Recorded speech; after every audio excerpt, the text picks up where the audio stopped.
प्यार से कहना दान नंकाजी। अगर हम ऐसे देखें कि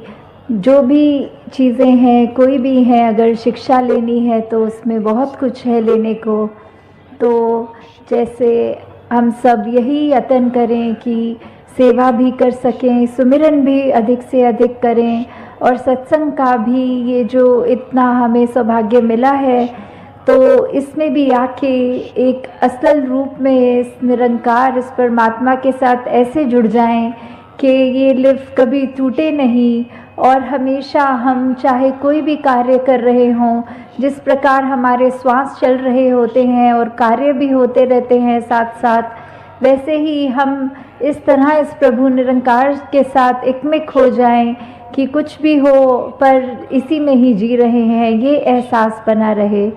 तो आज ये जो हरदेव वाणी का जो ये शब्द चल रहा है, तो उसकी पंक्तियाँ कैसे मनुष्य को ये बात बताई जा रही है कि मन के भाव, जो इंटेंशन होती है, और उसमें अगर क्या है, अगर हमारे यहाँ जो एक इंटेंशन है, एक हमारा भाव है, उसको कर्म के साथ हमें जोड़ना होता है। अगर हमारे मन में कोई ऐसा एक इंटेंशन आ गया है कि हम ये करना चाह रहे हैं, तो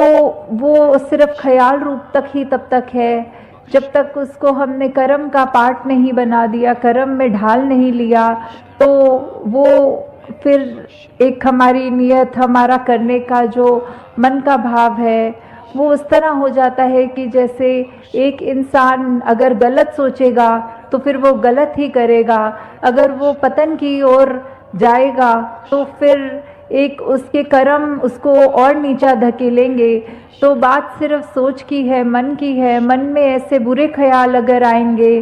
तो ही हम गलत काम भी करेंगे, और उसी को अगर हमने ऐसा देखना है कि हमें गलत काम से दूर रहना है, हमें अगर उस तरह अपने जीवन को एक खुशबूदार फूल की तरह रखना है, तो हम अपने ख्याल में, अपने जहन में ही ऐसा कुछ आने नहीं देंगे जो आगे चल के हमारे कर्म में बन जाए। हाँ जी। तो यहाँ भाव फिर से, यहाँ विपरीत एक जो एक अच्छा भाव है,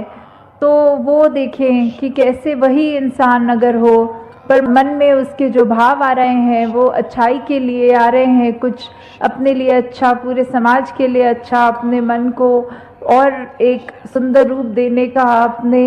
ये जीवन में मानवीय गुण भरने का जब भाव है, तो फिर उसकी तुलना एक भगवान रूप के साथ यहाँ तक कर दी है। जैसे हमने वो भी उदाहरण देखा हुआ है भाई कन्हैया का, कि ये मन का भाव ही है कि चाहे युद्ध के समय दो अलग सेनाएं हैं, और जो जो भी जिनको चोट लगी, जो जो बेहोश होके गिरे या ऐसी हालत हुई शरीर की, तो भाई कन्हैया ने सभी को पानी पिलाया, क्योंकि यही मन का भाव कि सभी अपने हैं। तो फिर ये बात वही है, मन के भाव पे आधारित हो रही है कि ये मन के भाव ही हैं अगर हमारे स्वच्छ,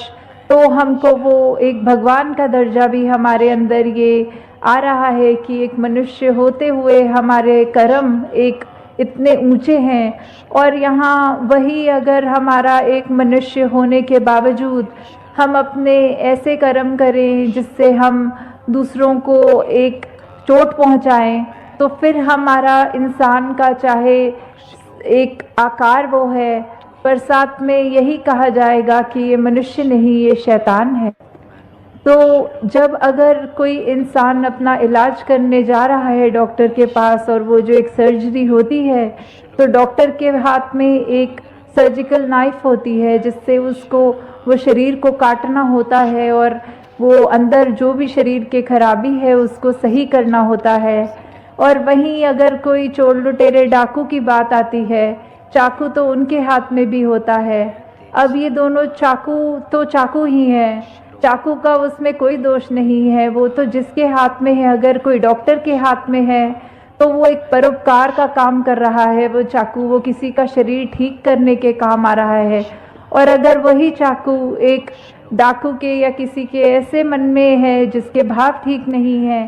तो फिर वो नुकसानदेह कार्य वही चाकू कर देता है।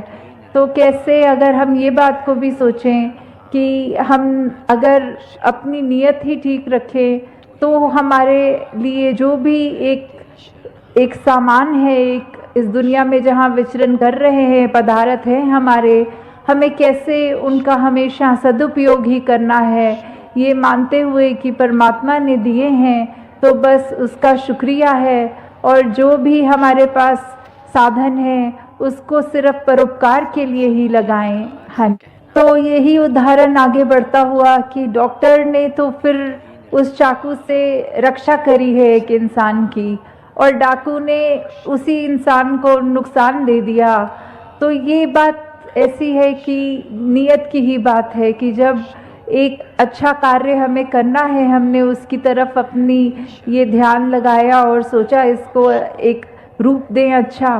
तो वहीं से ही अगर जिस तरह हम सत्संग में भी आना चाहें तो हम अपने घर से जब निकलते ही हैं सत्संग के लिए तो ही हमारे मन में वो अच्छे सुंदर भाव आते हैं कि आज सत्संग जाना है, कुछ सीखना है, अपनी ज़िंदगी को और बेहतर करना है।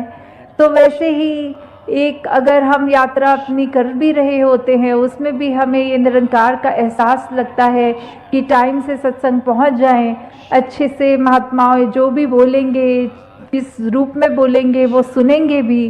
तो भी हमें अपने उसके बाद सत्संग का जब समाप्ति हो जाएगी तो कैसे वो सब भावों को अपने मन में बिठा के, अपने मन के भावों को शुद्ध करके अपने कर्मों में वो जब तक बातें नहीं डालेंगे तो उसका कोई फ़ायदा नहीं होगा। तो ऐसे ही इसी उदाहरण में भी कि ये डॉक्टर और चाहे एक डाकू की बात है, पर हम इसको किसी भी एस्पेक्ट में देखें, बात सिर्फ इतनी है कि मन अगर हमारा शुद्ध है, हमारी सोच शुद्ध है, तो हमारा एक भाव के बाद हम